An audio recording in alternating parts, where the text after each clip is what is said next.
मैं हूं कनिका अग्रवाल और आज हम बात करने वाले हैं सुशांत सिंह राजपूत की रहस्यमय मौत के बारे में। 1.5 महीना हो चुका है उनकी मौत को, लेकिन आज तक ये साबित नहीं हुआ है कि ये सुसाइड था या मर्डर। पुलिस अपनी इन्वेस्टिगेशन कर रही है। कई दिग्गज नेता सामने आए हैं, वो कह रहे हैं कि सीबीआई इंक्वायरी होनी चाहिए। सुब्रमण्यम स्वामी जी, एडवोकेट ईशकरण सिंह भंडारी, ये दोनों मिलके सीबीआई जांच के लिए बोल रहे हैं। और तो और सारी जनता ये जानना चाहती है कि ये सुसाइड था या मर्डर। तो आज हमारे साथ इस स्टूडियो में मौजूद हैं Shri Ravindra Gupta, senior advocate of high court. हम उनका स्वागत करते हैं। नमस्कार। नमस्कार। तो सर, मेरा पहला क्वेश्चन आपसे ये रहेगा, एक केस 2 जगह एफआईआर, पटना में भी चल रही है, मुंबई में भी चल रही है, इसके आगे क्या लीगल प्रोसीजर रहेगा? देखिए, एक जो क्रिमिनल लॉ का आम प्रोसीजर है, जो हिंदुस्तान के अंदर जो कानून है आईपीसी की धारा और जो हमारा सीआरपीसी है, उसमें ये प्रावधान है कि जिस जगह क्राइम हुआ है उसी जगह पर उसका इन्वेस्टिगेशन होना चाहिए, उसी टेरिटरी के अंदर उसकी एफआईआर दर्ज होनी चाहिए। एक केस का 2 जगह ट्रायल नहीं हो सकता, ये तो एक आम कानून है। अब इसके इम्प्लीकेशन क्यों है, क्यों उन्होंने 2 जगह एफआईआर हुई, 2 जगह ट्रायल कैसे हो सकता है, तो ये सब क्वेश्चन है, आगे आने वाले हैं। लेकिन एक जो सामान्य सिद्धांत है क्रिमिनल लॉ का, जो प्रिंसिपल है, उसके अकॉर्डिंग एक ऑफेंस की इन्वेस्टिगेशन एक ही जगह पर हो सकती है। हेलो सर, जैसा कि आप जानते हैं कि रिया चक्रवर्ती ने सुप्रीम कोर्ट में एक पिटिशन डाली है, जिसके अकॉर्डिंग वो चाहती है कि उसका जो केस, जो सुशांत के फादर ने केस फाइल किया है पटना में, वो बॉम्बे ट्रांसफ़र हो जाए। तो इसकी क्या लीगल एस्पेक्ट है? रिया चक्रवर्ती ने जो पिटीशन अपनी सुप्रीम कोर्ट में फाइल की है, वो उसके अपने राइट्स के अंदर उसने की है। She has a right to go to supreme court, क्योंकि जनरल प्रिंसिपल जो लॉ का है, हमारा क्रिमिनोलॉजी का, उसके अंदर कोई भी 2 स्टेट सेम क्राइम के लिए इन्वेस्टिगेशन नहीं कर सकते हैं। अगर उसको कोई दिक्कत है दूसरे स्टेट में, तो वो उसकी इन्वेस्टिगेशन के ऊपर क्वेश्चन उठा सकते हैं। अगर उसकी मैनर ऑफ इन्वेस्टिगेशन नहीं है तो उसको इंडिकेट कर सकते हैं कि भाई आप किस एंगल से इसको इन्वेस्टिगेट करना है। सुप्रीम कोर्ट में जाके पिटीशन डाल सकते हैं कि ये इन्वेस्टिगेशन ठीक नहीं हो रही है, तो आप इसको मॉनिटरिंग करें। सुप्रीम कोर्ट की मॉनिटरिंग में, हाई कोर्ट की मॉनिटरिंग में इन्वेस्टिगेशन हो सकती है। लेकिन जनरल प्रिंसिपल यही है कि 2 स्टेट जो है सेम ऑफेंस के लिए ट्रायल नहीं कर सकते किसी ऑफेंस को, तो वो she is within her right to go to supreme court. उसका राइट है, वो जा सकती है। और ऐसे प्रोविज़न भी हैं कि जिसके अंदर सुप्रीम कोर्ट ने हेल्प किया है, और ये जनरल प्रिंसिपल भी है कि एक स्टेट ही एक ऑफेंस को ट्राई करेगा। एक व्यक्ति को 2 जगह से सज़ा सेम ऑफेंस के लिए नहीं हो सकती है, आम प्रिंसिपल ऑफ लॉ है। तो रविंद्र जी, ये कहा जाता है कि मेट्रोपॉलिटन सिटीज़ जो हैं, वहाँ की पुलिस ज़्यादा अच्छे से काम करती है। लेकिन अब जो उनका परिवार है, सुशांत का परिवार जो है, वो कह रहा है कि बिहार पुलिस को इसके अंदर जाना चाहिए, इस इन्वेस्टिगेशन में बात करनी चाहिए। तो आपके हिसाब से क्या हो सकता है कि ये रीजनल पुलिस जो है मेट्रोपॉलिटन सिटी की पुलिस से ज़्यादा पावरफुल होंगी? देखिए, पुलिस की पावरफुल होने का तो कंपैरिजन हम किसी स्टेट की पुलिस को ग्रेडिंग के हिसाब से हम नहीं कर सकते। लेकिन ठीक है, जो पुलिस का काम करते हैं, जो पुलिस रिफॉर्म्स का काम करते हैं, they have given grades also. Metropolitan cities की जो पुलिस है, वो जनरली जो सोचा जाता है कि they are more professional and qualified, वो अच्छे तरीके से करते हैं, क्योंकि क्राइम जो है वो मेट्रोपॉलिटन सिटीज़ में कॉम्प्लिकेटेड होते हैं, उसमें साइंटिफिक एविडेंस की आवश्यकता होती है। तो ऐसा नहीं है कि वो पुलिस उनके पास अच्छे हैं, प्रोफेशनल हैं। पुलिस रिफॉर्म जब से आई है, तो किसी पुलिस को हम ये कहें कि they are not more professional, ऐसा नहीं है। लेकिन एक प्रिंसिपल है, और सुशांत सिंह राजपूत के जो घर वाले हैं, they have some serious doubts, suspect कर रहे हैं वो, उनकी एप्रीहेंशंस हैं। बट एप्रीहेंशंस को अपनी स्टेट की पुलिस में, अपने होम टाउन में ले जाकर वो क्रिमिनोलॉजी के जो प्रिंसिपल्स हैं, देश का जो कानून है, उसकी वायलेशन हो जाए, ऐसा तो कोई कोर्ट कर नहीं सकता। या तो वो बिहार में चले तो ठीक है, सुप्रीम कोर्ट ट्रांसफ़र कर सकता है। इसीलिए उन्होंने, रिया चक्रवर्ती ने जो केस फाइल किया है, वो ये किया है कि कोई भी एक ऑफेंस के लिए 2 स्टेट उसको नहीं कर सकते। ऑलरेडी वो ये चाहती हैं कि बॉम्बे कर रहा है तो बॉम्बे चलता रहे, तो इन्वेस्टिगेशन होनी चाहिए। और रिया चक्रवर्ती ने पहले भी एक स्टेटमेंट भी दिया था कि उसने कहा कि सीबीआई को ट्रांसफ़र कर दो, और मैं भी जानना चाहती हूँ कि उसकी मौत कैसे हुई है। तो मेरे ख्याल से जब 2 स्टेट आ जाएं, तो इसमें जो कॉम्प्लिकेशन है वो ओनली सेंट्रलाइज एजेंसी ही कर सकती है। और सेंट्रलाइज एजेंसी हमारे देश के अंदर सीबीआई है, और सीबीआई के बारे में सब आपको मालूम ही है कि they are more professional, more scientific, और बहुत ही अच्छे तरीके से पिछले कुछ सालों के अंदर उन्होंने जो अपना इन्वेस्टिगेशन के फील्ड के अंदर जो अचीवमेंट्स किए हैं वो बहुत किए हैं। लेकिन अभी ये देखा जाए कि क्या बॉम्बे पुलिस ने जो इन्वेस्टिगेशन की है उसमें लैप्सेस हैं, गलत है, जिस एंगल से करना चाहिए है या नहीं है। तो उसकी पिटीशन जो है, उनकी एफआईआर है, वो एफआईआर भी ट्रांसफ़र होती है बॉम्बे में, और उसमें जो इश्यूज़ हैं उनको कोर्ट कह सकता है कि भाई इनके एंगल्स पर भी आप इन्वेस्टिगेशन करके देखो ताकि इनके घर वालों की भी सेटिस्फेक्शन हो। लेकिन वो होगा एक ही जगह, कहीं भी होगा, दो जगह नहीं हो सकता। अदरवाइज कोई सेंट्रलाइज एजेंसी इसको इन्वेस्टिगेट करेगी। सर, जैसे कि हमने देखा कि सुशांत सिंह राजपूत के फादर को भरोसा नहीं था बॉम्बे पुलिस पे, तभी उन्होंने पटना में केस अपना ट्रांसफ़र कराया और वहाँ पे एफआईआर उन्होंने लॉन्च की। तो जैसे कोई, आप ये बताइए कि कोई भी केस जो, और लगातार लोग भी मांग कर रहे हैं कि इस केस में सीबीआई जांच होनी चाहिए, तो आप क्या समझते हैं कि कोई भी केस सीबीआई जांच पे कैसे जाता है, वो उस चीज़ पे कैसे? देखो, सबसे पहले तो मैंने बताया आपको कि क्रिमिनल लॉ के अंदर जो कॉज ऑफ एक्शन जहाँ अराइज होता है, जो इंसिडेंट जहाँ हुआ है, उस जगह के ऊपर ही वो जुरिस्डिक्शन बनती है। तो उसका लोकल पुलिस स्टेशन जो है वहाँ पर एक एफआईआर दर्ज कराई जाती है, वहाँ की लोकल पुलिस है वो इन्वेस्टिगेशन करती है। अगर उनको लगता है कि कुछ एविडेंसेस हैं जहाँ पर फॉरेंसिक हमें एविडेंस कलेक्ट करने हैं, क्राइम सीन होता है, तो उनकी एक क्राइम टीम होती है, वो क्राइम टीम आती है, फिर एसआईटीज़ बनती हैं, फिर एसआईटीज़ भी अगर उनको नहीं कर पाती हैं तो वहाँ की जो स्टेट गवर्नमेंट है उसके ऊपर अगर ये कोई क्वेश्चन आता है उनके पास, तो वो स्टेट गवर्नमेंट जो है रिकमेंड कर सकती है सीबीआई के लिए। वो फिर सेंट्रल गवर्नमेंट के जो सीबीआई एजेंसी है उनके पास जाता है और उनको लगता है कि ये करना है, तो फिर वो एक सिंपल एफआईआर दर्ज करके नए सिरे से वो इन्वेस्टिगेशन करते हैं, और जो इन्वेस्टिगेशन स्टेट गवर्नमेंट ने की थी उसका भी सारा रिकॉर्ड वो संबंध करके अपने पास रखते हैं। तो ऐसे केसेस के अंदर स्टेट गवर्नमेंट रिकमेंड कर दे कि ये केस है, इसमें सीरियस लैप्सेस हैं और ये जो पुलिस है उस एंगल से नहीं कर पा रही है, इसमें मोर साइंटिफिक, मोर प्रोफेशनलिज्म की ज़रूरत है, तो फिर वो स्टेट गवर्नमेंट रिकमेंड करके सेंटर के पास भेज सकती है और सेंट्रल गवर्नमेंट रिकमेंड करके इसको सेंट्रल एजेंसी जो हमारी सीबीआई है उसको रेफ़र कर सकती है। जो सूत्रों द्वारा पता चला है, जैसे कपड़ा जो जिससे उन्होंने फांसी लगाई थी खुद को, सुशांत सिंह राजपूत ने जिस कपड़े से फांसी लगाई थी वो कपड़ा पहले नीचे था, पुलिस के आने पे उसको ऊपर टांग दिया गया। तो ऐसा कहीं माना जा रहा है कि एविडेंस के साथ कुछ टैंपरिंग हुई है। तो इसके चलते क्या सज़ा हो सकती है अगर टैंपरिंग की गई हो एविडेंस के साथ? देखिए, क्योंकि जब जब मीडिया ट्रायल होता है तो बहुत सारी चीज़ें होती हैं, those are not verified evidences, और बात जो निकल के आती है वो बड़ी अनवेरीफाइड होती है, वो जिसको कहते हैं अपुष्ट खबरें सी होती हैं। अब एक इन्वेस्टिगेशन है, he is the master of investigation, IO जो है उस केस का वो अपनी इन्वेस्टिगेशन कर रहा है, और उस इन्वेस्टिगेशन के अंदर even supreme court has said कि सुप्रीम कोर्ट भी डायरेक्ट नहीं कर सकता कि किस एंगल से आपको इन्वेस्टिगेशन करनी है।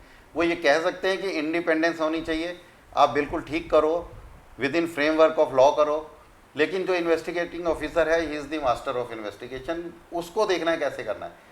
मैं हूँ या कोई है या उसके घर वाले हैं, हमारे को कुछ लगता है तो we can cooperate to the investigating officer. उनके घर वाले भी अगर आएँ, उनको लगता है कि आप इन्वेस्टिगेशन कर रहे हो but we have certain apprehensions कि आपने इन पॉइंट्स के ऊपर, इन एंगल्स के ऊपर, और हमारे पास इंफॉर्मेशन है जो that goes to the root of the investigation, तो ये मेरे पास पॉइंट्स हैं, ये कुछ नाम हैं, आप इस पे इन्वेस्टिगेशन करोगे तो आपको वास्तव में रिजल्ट निकल के आ जाएगा और केस जो है वो खुल जाएगा, whether it is suicide, it is a murder, या इस सुसाइड को वॉलेंटरी सुसाइड है या अबेटमेंट ऑफ सुसाइड है। अब अबेटमेंट ऑफ सुसाइड की बात आती है तो क्या there is any direct evidence to that और इनडायरेक्ट एविडेंस है। तो बहुत सारी चीज़ें हैं जो इन्वेस्टिगेशन में इन्वेस्टिगेटिंग ऑफिसर करता है, वही कर सकता है। अगर इन्वेस्टिगेटिंग ऑफिसर के ऊपर कोई डाउट है और उसकी कंप्लेंट होती है और उसमें कोई रीजंस नज़र आते हैं कोर्ट को, तो court can change the investigating officer, change कर सकते हैं, साथ ही साथ वो एजेंसी भी चेंज कर सकते हैं, और साथ ही साथ मैं ये भी बता दूं कि सुप्रीम कोर्ट जो है उस स्टेट से भी ट्रांसफ़र करके किसी दूसरे स्टेट में इन्वेस्टिगेशन को ट्रांसफ़र भी कर सकते हैं, साथ ही साथ ट्रायल भी उसका किसी और स्टेट में कर सकते हैं। बट क्योंकि इसमें दो स्टेट इन्वॉल्व अगर हो गए तो only supreme court has power to say anything over this. Sir जैसे कि हमने देखा कि सुशांत सिंह राजपूत के क्लोज फ्रेंड जो संदीप सिंह हैं उनका स्टेटमेंट अभी तक रिकॉर्ड नहीं हुआ, और बाकी जो उनके एक और क्लोज फ्रेंड है महेश शेट्टी, उनका स्टेटमेंट रिकॉर्ड हो गया। तो संदीप सिंह को लगातार देखा गया है कि वो हर इंटरव्यू में अपनी स्टेटमेंट चेंज करते हैं। तो आपका क्या इसमें कहना है कि वो अपनी स्टेटमेंट अगर उनको रिकॉर्ड करवानी है तो फिर वो मतलब करवा सकते हैं या नहीं देखो, करवा सकते खुद अगर अपने संदीप सिंह उनके फ्रेंड है और वो जानते हैं, उसके पास क्लू भी है, वो कहता है मैं बहुत सारी बातें बताना चाहता हूँ, तो उनके पास राइट है कि एक एप्लीकेशन लिखें और थाने में जमा करा के एक्नॉलेज करा दें, उसकी कॉपी भी आगे दे सकते हैं। वो अगर वो चाहें तो कोर्ट के अंदर जा सकते हैं, मजिस्ट्रेट को एक एप्लीकेशन दे सकते हैं कि मेरे को स्टेटमेंट देना है, मैं बहुत कुछ जानता हूँ लेकिन पुलिस मेरी इन्वेस्टिगेशन के अंदर कोई कॉपरेशन मेरा नहीं ले रही, मेरा कोई स्टेटमेंट रिकॉर्ड नहीं कराया, ये मेरा स्टेटमेंट है और मैं अगर चाहें तो क्रॉस एग्जामिनेशन या मैं झूठ बोल रहा हूँ तो पुलिस अपने तरीके से भी पता कर सकती है सच्चाई क्या है इसके अंदर। तो उसके पास भी बहुत सारे तरीके हैं। लेकिन मैं एक और बात बता दूँ, जो इन्वेस्टिगेशन ऑफिसर है, मैंने जैसा बताया कि उसको मालूम है क्या करना है, तो अगर उसने किसी की स्टेटमेंट नहीं ली, लेकिन ये हम नहीं कह सकते कि वो उसकी स्टेटमेंट नहीं लेगा, क्योंकि उसका तरीका मोडस ऑपरेंडी इन्वेस्टिगेशन का क्या है। वो ये चाहता है कि ये आदमी अगर बाहर घूमेगा, इससे कुछ लोग मिलेंगे और वो उसके फ़ोन को ट्रैप कर सकता है, उसको फ़ोन को रिकॉर्डिंग पे लगा सकता है और उनसे जो लोग मिल रहे हैं उनको भी ध्यान कर सकता है, और उसके बाद उसको जो पूछना है उससे ज़्यादा कुछ मिल जाएगा। तो वो ये नहीं चाहता कि ये आदमी कह रहा है जो मैं कह रहा हूँ वो सच है। वो ऐसी भी स्टेटमेंट लेना कोई आईओ का काम नहीं है कि जो कोई आदमी आके कह दे मैंने कहा है। वो उसकी कितनी उसमें ट्रुथनेस है, कितना वो ट्रस्टवर्दी है विटनेस, क्या वो बोल रहा है उसमें कोई लैप्सेस हैं, कंट्राडिक्शंस हैं, ये सारा का सारा काम इन्वेस्टिगेटिंग ऑफिसर का है। और बहुत सारे लोगों को आई विटनेस भी होते हैं, उनको पुलिस टच नहीं करती, उनको छोड़ देती है कि ठीक है आपका कोई रोल नहीं आप जाओ, लेकिन उनके ऊपर ट्रैप रखती है। और उनके साथ बहुत सारे ऐसे सर्कमस्टेंशियल एविडेंस क्रिएट हो जाते हैं जो इन्वेस्टिगेशन के अंदर आईओ को बड़े यूज़फुल रहते हैं और काम भी आते हैं। तो एक आईओ का अपना अपना तरीका होता है करने का। उसमें कोई व्यक्ति जाके ये नहीं कह सकता कि मैं बहुत कुछ जानता हूँ और मैं ही बताऊँगा इस केस के अंदर और मेरे से ही पूछो। ये आईओ का प्रेरोगेटिव है, किसको पूछना है किसको नहीं पूछना। वो इन्वेस्टिगेशन उसने करनी है, वो देखेगा। देखा गया कि सीबीआई इंक्वायरी के लिए लोगों ने बोला, सुब्रमण्यम स्वामी जी ने कल ही ट्वीट किया है कि उन्होंने 26 चीज़ें बताई हैं कि जिससे उनको लगता है ये मर्डर है या सुसाइड है। उनकी मदद जो करें ईशकरण सिंह भंडारी जी, वो एक लॉयर हैं सुप्रीम कोर्ट के। तो एज अ एडवोकेट आप क्या कहना चाहेंगे कि आपको क्या एंगल लगता है इसमें, सुसाइड का लग रहा है या मर्डर का लग रहा है? आपको किस चीज़ में आपकी राय ज़्यादा जा रही है? देखो, ये तो स्वामी जी एक सीनियर लॉयर हैं और अच्छे अच्छे केसेस उन्होंने हैंडल किए हैं और काफ़ी स्टडी के बाद वो इस तरह की बातें करते हैं। उन्होंने भी कहा है और सभी को लगता है कि इस केस की इन्वेस्टिगेशन होनी चाहिए। कोई भी सुसाइड केस है, ये तो डेफिनेट है कि सुसाइड केस वॉलेंट्री एक आदमी लगता है कि कर रहा है, लेकिन उसके पीछे there are so many reasons. कोई तो रहा है, लेकिन उसके पीछे ऐसे रीज़न रहे हैं कि उसमें किसी ने हेल्प की है उसको जनरेट करने के लिए रीजंस को, तो वो अबेटमेंट की श्रेणी के अंदर आ जाते हैं। ऐसा अबेटमेंट कैसे होगा? किसी ने इंस्टिगेट कर दिया, इंस्टिगेट को प्रोवोक कर दिया उनको, और उसने कोई डिसीजन ले लिया क्योंकि he was not in A position कि मैं क्या लूँ ना लूँ, और वो जल्दी से कर गया। तो ऐसे कौन से व्यक्ति थे, क्या प्रोवोक किया, क्या इन्वेस्टिगेशन में ये बातें आई हैं कि नहीं आई हैं? हाँ, ये ज़रूर है कि जो डाउट क्रिएट किए गए हैं, जो हैं लगता है और उठाए गए हैं, रेज़ किए हैं, वो सीरियस डाउट्स हैं, उनके ऊपर इन्वेस्टिगेशन ज़रूर होनी चाहिए और उसी से ये पता लगेगा। क्योंकि इसमें बहुत सारी चीज़ें जो हमने भी, मैं इन्वेस्टिगेशन के अंदर तो नहीं बता सकता, और otherwise also matter is sub judice before the supreme court, तो we can not comment on any decision और क्या होगा वो क्या नहीं होगा, what it can be, murder है या सुसाइड है। लेकिन इतना ज़रूर कह सकते हैं कि देर आर सर्टेन डाउट्स जो कि कॉग्निजेंस उसको आईओ को उसको लेना चाहिए, उसको उसका संज्ञान उसको लेना चाहिए और उन पॉइंट्स को कंसीडर करते हुए अपनी इन्वेस्टिगेशन को आगे बढ़ाना चाहिए। क्योंकि ये जो डाउट्स है कि भाई अगर वो हैंगिंग से डेथ हुई है उनकी, तो वो बॉडी हैंग करते हुए कोई फ़ोटो हमारे पास है या नहीं है। अगर हैंग हो गया और किसी ने दरवाज़ा खोला और उसके बाद देखा, उसको नीचे उतार लिया, और नीचे उतारने के बाद उसके गले से जो भी कुछ रस्सी या कपड़ा पर्दा बंधा हुआ था वो खोल लिया, तो ये सारी बातें पुलिस को करनी चाहिए थी। कोई भी आदमी को कोई राइट नहीं है, अगर कोई ऑफेंस हो गया उसके बारे में सारे एविडेंस कलेक्ट करने की जो पावर है वो पुलिस को है। अब पुलिस के आने से पहले अगर किसी ने ऐसा किया है, ये पता लग गया, और क्योंकि ये कहते हैं कि उनको लेटा हुआ देखा है, नीचे ऊपर लटका हुआ देखा ही नहीं है, तो क्या पता क्या मर्डर करके किसी ने लिटा दिया और बोल दिया कि ये मर्डर सुसाइड है ये। तो ये ऐसे सीरियस पॉइंट्स हैं कि इसको इन्वेस्टिगेशन के बाद ही पूरा किया जा सकता है।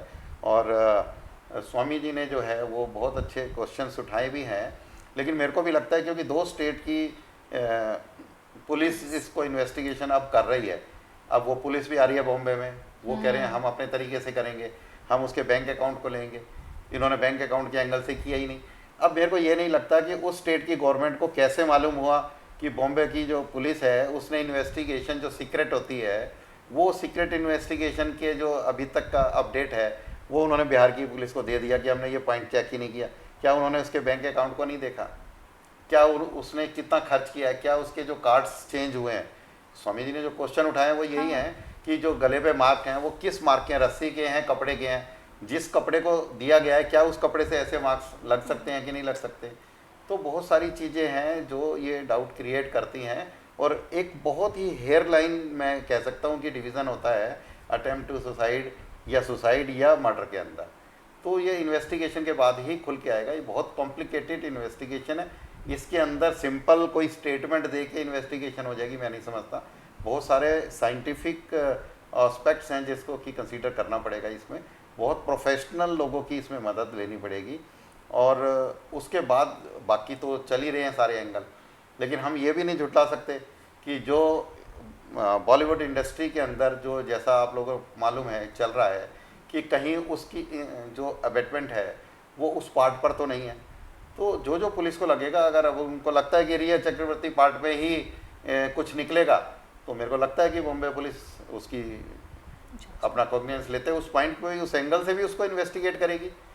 और स्वामी जी ने भी यही कहा है कि 2 स्टेट अगर कर रहे हैं और उनके घर वाले भी ये ना चाहते हुए कि सीबीआई की इंक्वायरी, वो चाहते हैं कि हमारी होम टाउन की पुलिस कर ले, तो मेरे को थोड़ा सरप्राइज जरूर लगता है कि they have more confidence on Bihar police rather than in specialised agency CBI. तो रिया ने भी कहा है, सुब्रमण्यम स्वामी भी कहते हैं कि भाई it is better to go to CBI, और उनके घर वाले जो हैं वो सीबीआई को प्रेफर नहीं करते, वो कहते हैं कि बिहार पुलिस करेगी। तो मे भी उनकी निगाह में बिहार पुलिस और वो बिहार पुलिस से संबंध उनके परिवार का रहा है, तो कहीं ना कहीं उनको लगता है कि भाई हमारी सेटिस्फेक्शन बिहार पुलिस से है। लेकिन लॉ के अंदर किसी की पर्टिकुलर किसी की सेटिस्फेक्शन के लिए काम होता है, ऐसा नहीं होता। कानून के लिए, कानून जो है वो सर्वोपरि है, और कानून के आगे everybody is equal before law. ये नहीं कि भाई कोई कानून का मेरी मर्जी है मैं तो वहाँ से इन्वेस्टिगेशन कराऊंगा। एजेंसीज हैं, पुलिस है, स्टेट गवर्नमेंट है, पूरी मैकेनिज्म है, एडमिनिस्ट्रेशन है। तो एडमिनिस्ट्रेशन ऑफ जस्टिस के अंदर जो चीज़ें आती हैं, प्रिंसिपल कैनन्स हैं, उसके अकॉर्डिंग एजेंसीज को भी चलना है। तो ये नहीं कह सकते कि भाई वो कह रहे हैं तो बिहार ही करेगी।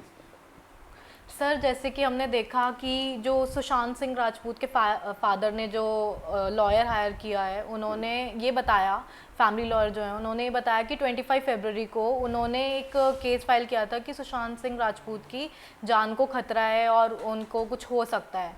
फिर उसके बाद कुछ महीनों बाद ये आता है कि उनकी जो है वो डेथ हो गई और उन्होंने सुसाइड कमिट कर लिया है। और अभी अब जैसे आपने बताया अबेटमेंट ऑफ सुसाइड और मर्डर जैसे एंगल्स भी हैं यहाँ पे।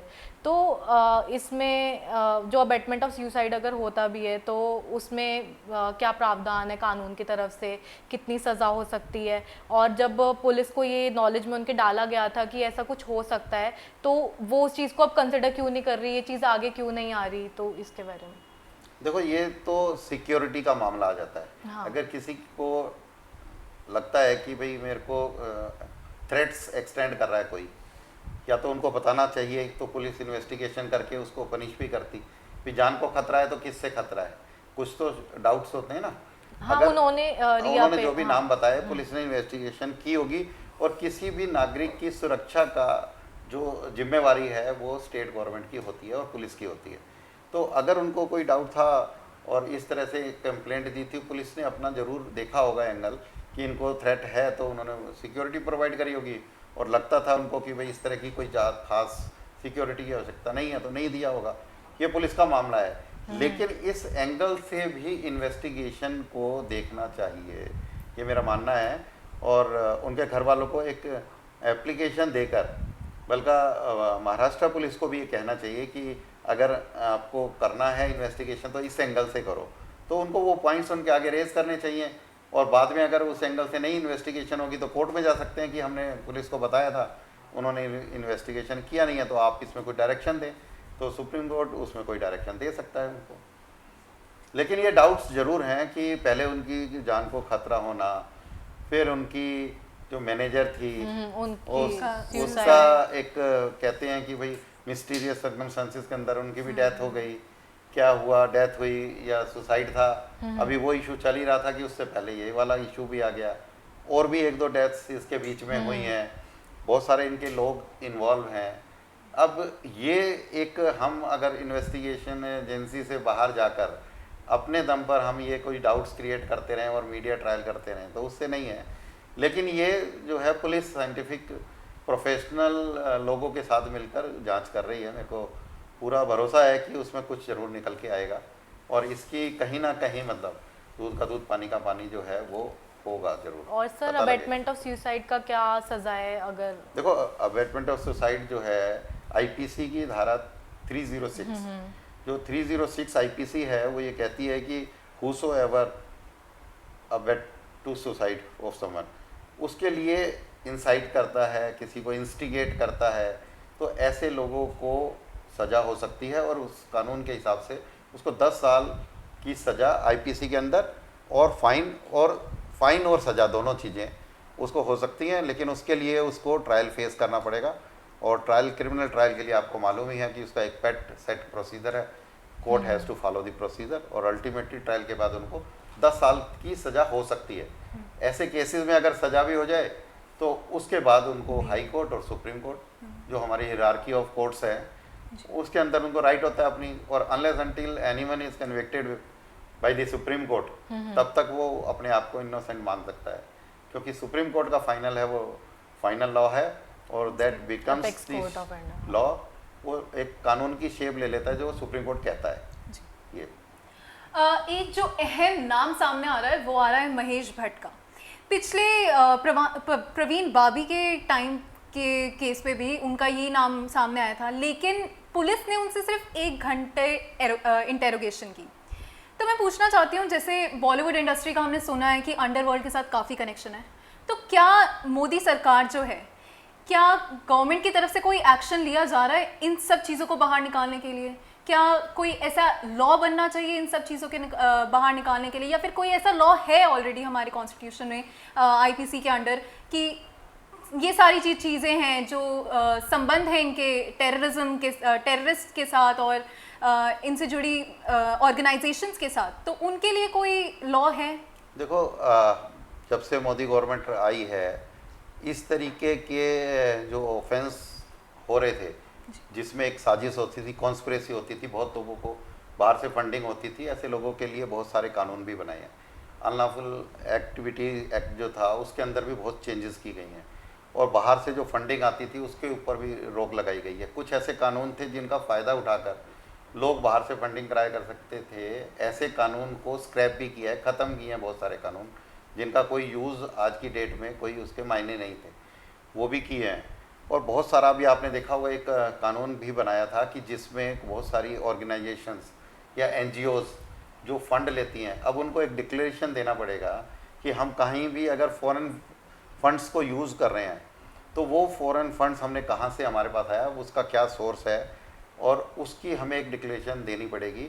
और अगर कोई बिना डिक्लेरेशन दिए, बिना स्टेट को बताए हुए और फॉरेन फंड्स का इस्तेमाल अगर एनजीओ भी कर रही है तो वो भी इलीगल हो जाएंगे और उनको बैन भी कर सकते हैं। बहुत सारी एनजीओज़ को बैन भी किया है, बहुत सारी फर्म्स ऐसी बनी हुई थी, एनजीओज़ बनी थी, स्टेट गवर्नमेंट बनी हुई थी, ने जो चेक किया उसमें सोसाइटीज़ एक्ट के अंदर भी उनको उन्होंने कैंसिल भी किया है। बहुत सारी कंपनीज़ बनी हुई थी जो कि फेक थी, जो कि ऐसा स्टेट से आउट ऑफ इंफॉर्मेशन फंडिंग लेते थे और उनको कहाँ कहाँ इस्तेमाल हुआ कहाँ नहीं हुआ ये नहीं पता लगता था, तो ऐसी कंपनीज़ को भी स्क्रैप किया है। बहुत सारी चीज़ें हैं मोदी गवर्नमेंट ने बहुत अच्छा काम किया, और कोई भी बाहर का टेररिस्ट हो या गैर कानूनी पैसे को यहाँ करता है तो हमारा ईडी है, डीआरआई है डायरेक्ट, तो ये सारे हमारी एजेंसीज हैं, बहुत सक्रिय हैं और इन्होंने बहुत सारे लोगों को पकड़ा है।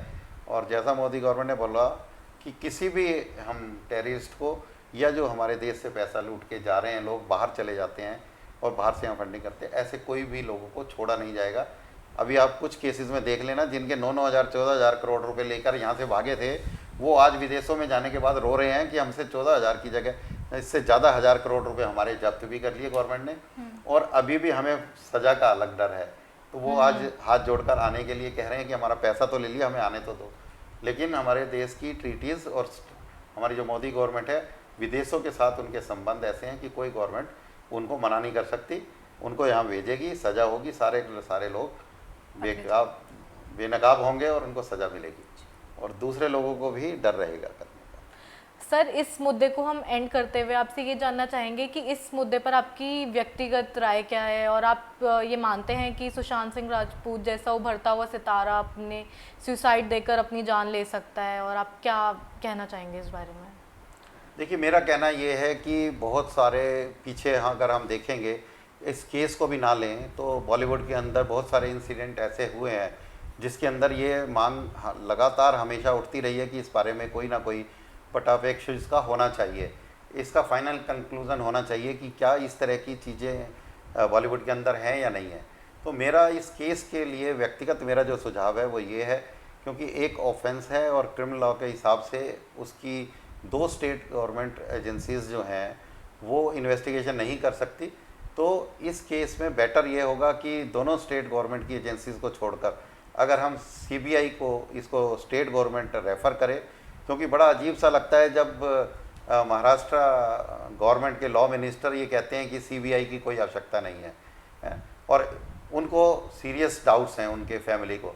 तो उनकी फैमिली को देखते हुए बिहार गवर्नमेंट ने जो इन्वेस्टिगेशंस चालू की है, एसआईटी उन्होंने बना के बॉम्बे भेजी है, ओवरलैपिंग हो रही है, 2 स्टेट गवर्नमेंट एक ही इशू के ऊपर काम कर रही हैं। तो ऐसे में बहुत बेटर होगा कि दोनों स्टेट गवर्नमेंट जो हैं वो रिकमेंड करें कि इसको सीबीआई को रेफ़र कर दें। और मैं ये चाहूँगा कि सेंट्रल गवर्नमेंट को भी चाहिए कि अगर इस तरह की सिचुएशन प्रिवेलिंग है तो वो देखते हुए स्वयं भी एक कोई ऐसा स्टेप ले कि दोनों स्टेट की गवर्नमेंट से एजेंसीज से इन्वेस्टिगेशन विड्रॉ करके और सीबीआई को बोले कि आप इसको फ्रेश नए सिरे से इन्वेस्टिगेशन करें, जो भी एंगल दोनों पार्टीज़ ने रेज़ किए हैं उनको वो कंसीडर करें, और इस इन्वेस्टिगेशन के बाद ये नज़र आना चाहिए और जो बाकी एंगल्स भी इन्वॉल्व हैं कि बॉलीवुड में ऐसा क्यों हो रहा है, नए सितारों को आने से क्यों रोका जाता है, और जो कुछ परिवार वहाँ पर बैठे हैं वही अपने बच्चों को आगे आने के लिए इनिशिएटिव लेते हैं, और कोई आ जाए तो उसको कैसे हमें डिमोरलाइज करना है इस बारे में प्लानिंग होती है। तो बड़े बड़े जैसे अभी कुछ नाम आपने भी लिए, वो नाम भी बीच में आते हैं।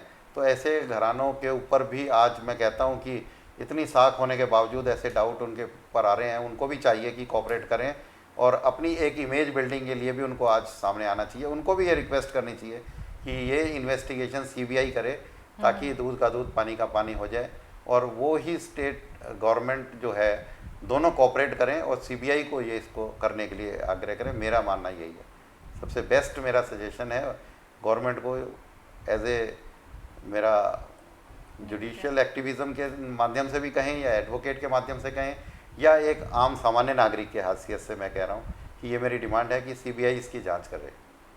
तो आज हमने बात की रविंद्र गुप्ता जी से, जो सीनियर एडवोकेट हैं हाई कोर्ट में, और उनसे जाना कि इस पूरे केस में क्या लीगल एस्पेक्ट है इसका और क्या क्या सज़ा हो सकती है और किस तरीके से ये आगे केस बढ़ सकता है। हम उनका धन्यवाद करते हैं हमारे स्टूडियो में हमारे साथ जुड़ने के लिए। Thank you sir. Thank you. आने वाले समय में भी हम जुड़ेंगे रविंद्र जी के साथ इस विषय में जुड़ी और नई बातों को जानने के लिए, और अन्य विषयों में भी उनके साथ बात करेंगे। जुड़े रहे हमारे साथ इंडिया 99 टीवी पर।